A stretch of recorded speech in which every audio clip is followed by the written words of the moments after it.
keeping with the heavyweights, on the broadcast, we saw the informal announcement of a third fight between Dillian Whyte and Derek Chisora. These two guys fought a couple of memorable fights back in the teens. 2016, Dillian Whyte won by split decision. He knocked out Chisora savagely 2 years later. Both these guys have regressed significantly since that time, even though Chisora's won 3 fights in a row. Dillian Whyte coming off that one-round lopsided defeat to Mose Zatauma. There's still 2 big names, Sergio, on the domestic level in the UK. Do you like this fight between Dillian Whyte and Derek Chisora?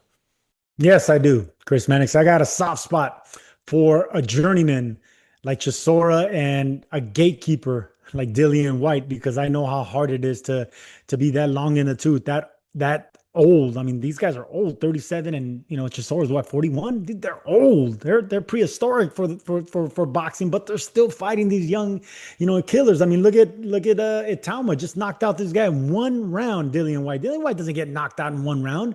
Neither does Chisora. So they deserve each other, man. And I love the fact that promoters are still giving them opportunities.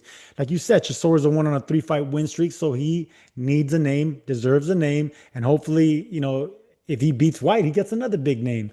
And if Whyte... No. That's where I stop you. If he beats Whyte, I hope he walks away into the sunset. I know Maybe. he's not going to. He's not going to. Like, anyone that bills this as Derek Chisora's final fight is being misleading, because there's no way that if Chisora dominates Dillian Whyte or knocks out Dillian Whyte, that he's going to walk away as what, the number 1 and number 2 contender for the IBF version of the heavyweight title, a chance to fight Usyk maybe in the fall or winter of 2026. I mean, think about it, like, not to get too off track here, but Alexander Usyk's got to be sitting there going like, this is all pretty good for me. Like, yeah. I get Fabio Wardley next. Maybe it's in March or April. And if Chisora wins, Chisora's got a name. We had a decent fight like 5 years ago that people thought was like the most competitive heavyweight fight that I've had up until this point. I can run that back to relatively low-risk, high-payday fights for Alexander Usyk. He has got to be sitting pretty right now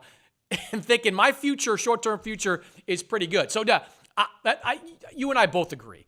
If Chisora goes out and blitzes Whyte, and I really don't know how that fight ends. I have no idea how it ends, because both those guys are closer to wash than they are contender.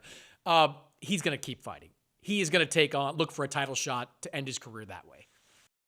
Dillian Whyte is a lot more washed than Chisora, because Dillian Whyte actually needed his legs a little bit. Yes, he was a puncher, but he was a pretty sly puncher. He try to get angles on you. He had a big right hand. But anyway, he needs his legs. Chisora is a flat-footed guy, very big. He hides around his big shoulders. He's more plowing. So the older you are, the less you're going to rely on your legs. Chisora doesn't rely on leg strength. He covers with those big forearms and biceps, and he's not a volume puncher. So I think in that fight, I would favor Chisora, even though he is the older fighter, and he has more losses, and he's been around the block a whole lot more than Dillian Whyte. I still would favor him.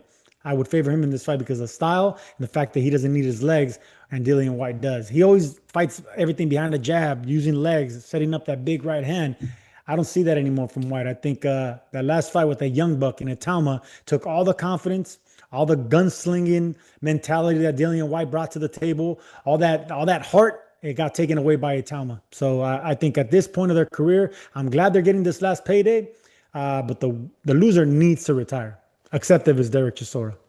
Well, no, if Derek Chisora loses, he has to retire, because then there is no possibility for a world title shot. But if he wins, you just know he's going to keep going and try to end his career with a world title fight and ultimately the payday that comes with it. I agree on, like, if the Mose Zatauma fight didn't happen, I'd be a little more intrigued by this matchup, but the Itauma fight did happen, and Whyte was blitzed inside 1 round. Just didn't look like he had anything left in his legs. Look, it's not, if you're anticipating, high-level boxing, don't go.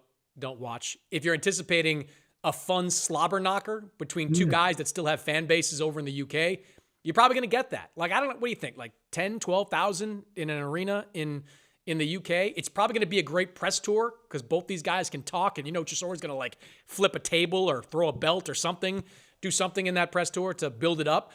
It's for what it is, it's not bad.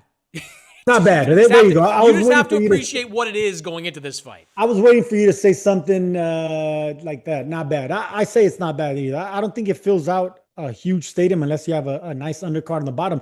And let's touch on this. The undercard for this last pay-per-view was not good. It was actually boring, but that main event saved it. All right, and people still watched, people still attended, people still wanted more. So I think if you put a good undercard, then yes, that fight sells at the right location. Even though Dillian White has been knocked out, like I said in his last fight, because there's nostalgia there, man. Fans love these guys. They invested a lot of their emotion and passion. So yeah, they deserve one last hurrah, and I think they get it.